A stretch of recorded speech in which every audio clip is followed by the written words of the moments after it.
Is the meme stock company GameStop, yes, that GameStop, getting into the sports card trading space, buying, selling, trading space? And PSA looks to have a new holder. What's different about it? We will talk about it. Stick with us.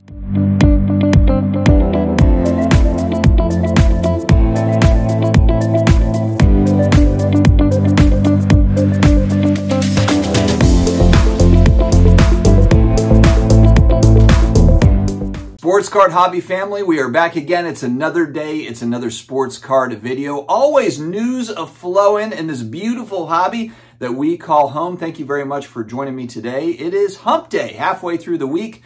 And like usual, I am already ready for the weekend. We've got our last flag football game coming up on Saturday against probably the best team that we have faced so far in the league. So it's going to be a big challenge. It's our night. It's our time. Get it for this city. Get it for each other. We got to smell greatness, and we got to finish strong. I'm working on the playbook. My son, my 9-year-old son, has already told me that a big reason why we've had some failures is because we don't have an advanced playbook, which was like a dagger in the heart, but we move on. As parents, we fight on. Yes, we do. Huge thanks to today's video sponsor, COMC.com. 35+ million cards in the inventory, an absolute treasure trove for collectors with a wide range of options to suit every taste and preference. The user-friendly COMC interface allows you to filter and search for cards with ease, ensuring you can find exactly what cards you're looking to add to your collection. You can grade through COMC, auctions through COMC. They've got a breaking element on COMC. All sorts of different innovations, good stuff going on over there. So check out my links down below in the video description, as well as in the pinned comments to start your journey today. All right, Frank, do we have that clip? Let's listen to what Ryan Hogue, president of PSA, had to say about the new PSA holders rolling out here soon. Frank, that's you, man. Today's announcement is 3 years in the making.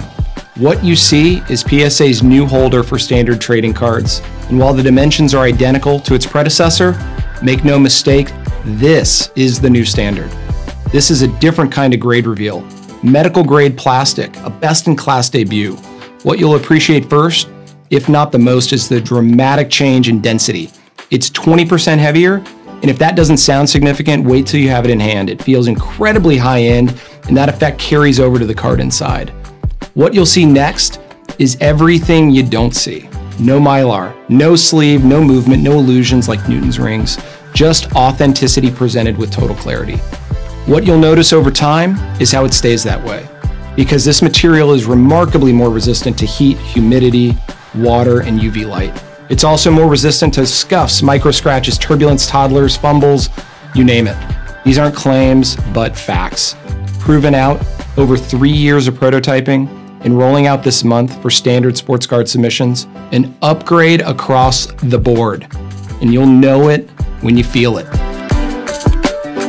All right, so it sounds to me like nothing changing as far as the dimensions go, but a more sturdy holder. And I don't think anyone's going to really argue too much about that. The size is the same, but about 20% heavier, more durable. He did mention more durable against UV light as well. So sounds to me just like an overall better plastic, medical grade plastic, he said there. So supposed to be more sturdy, more durable, more clear. He mentions clarity there. One thing I thought of immediately when he was talking about this new holder is I go back to Ryan's interview with Jeff Wilson, maybe a few weeks ago, where talking about SGC, and of course SGC now under the collector's umbrella. And Ryan had specifically mentioned that one way that PSA and SGC can work together is on materials and sharing kind of information there, and the scale that PSA, obviously, there's a lot of plastic flowing through PSA and SGC as well, but will they have a more uniformed holder? Because that's one thing, SGC, I love the Tux, absolutely love it.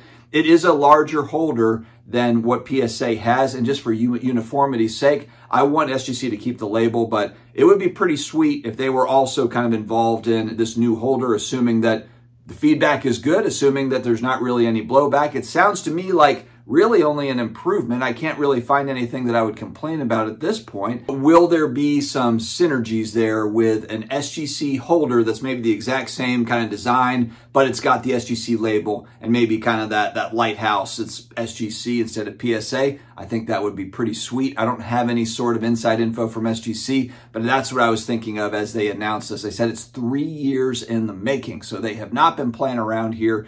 And also mentioned too with the cards not moving around, you know, so I know depending on the card, depending on the holder, sometimes there's a little bit of movement in there, people have said. So if this is a holder that is more durable, I think that's a good thing. Now, I guess the one thing though, as I'm saying that, more durable, is it harder to crack? Because of course, what's a lot of what we're doing in the hobby, a lot of what you see is, ah man, didn't get the grade I wanted, cracking it out, sending it back, cracking it out, sending it somewhere else. Is this going to be more tricky to crack out? I suppose we'll find out here soon over the next month, couple of months, when we have, you know, YouTubers, IGers that are talking about it, having difficulties cracking the new slab or not. We will find out. Next story, GameStop. Yes, the GameStop. Of course, the GameStop is just so hilarious to me. The meme stocks of GameStop and AMC, yes, AMC theaters, they're volatile again. They're going and doing their crazy.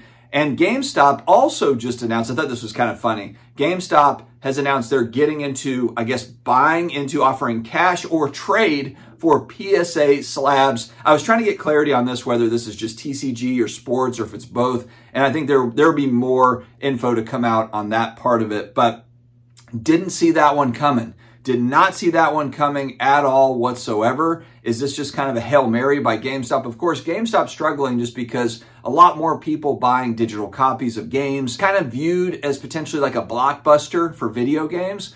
But there's also a big following for the GameStops. There's people that have nostalgia for it, kind of like I do with like a Toys R Us or a KB Toys. I would not like to see GameStop go away. I hope that some of these physical stores, these longtime brands that have been there forever, I do hope that they stay. And so I'm just kind of wondering, I guess, what is the motivation behind this, that they're getting into buying PSA slabs? And then I immediately wonder, what are they going to do with them? So they're going to offer, you know, whatever, cash or trade.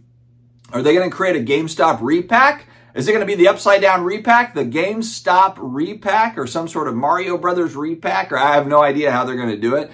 But it made me think about that, because what are they going to just kind of take them in and then sell them on eBay or something? I'm just confused as to what they're going to do.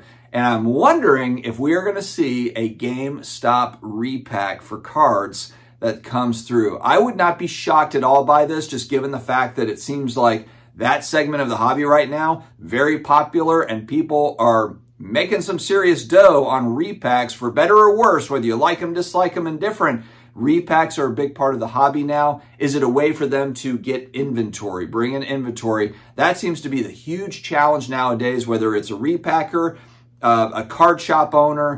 You take the card and put it in the sleeve. A card shop dealer. Everybody is trying to sell, but then get more inventory at a good price.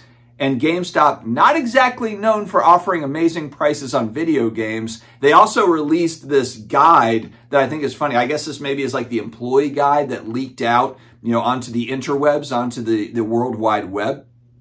And it is talking about all the things to look for. And my God, GameStop knows more about PSA slabs than I think the average hobbyist does. They've got a whole checklist of, hey, here's things to look out for, 90-degree angle, black light test. They've got all these things. If this is not right, if it's not a 90-degree angle, if there's inverts or divots or whatever, reject the trade. Reject the trade. Like they've got 20 different ways to reject the trade. And so I'm curious to see if they're going to have success with this, if there's going to be, you know, YouTubers, I guess maybe gaming YouTubers or GameStop YouTubers or maybe Pokemon YouTubers that are going in and attempting to trade to GameStop and then sharing their experience. But like I said, GameStop not known for offering top dollar on games. I saw a bunch of jokes out there where it was like, we'll give you $2.75 for the game. And it's like, Jimmy, ticket it up for $57 and put it on the shelf, you know, kind of thing.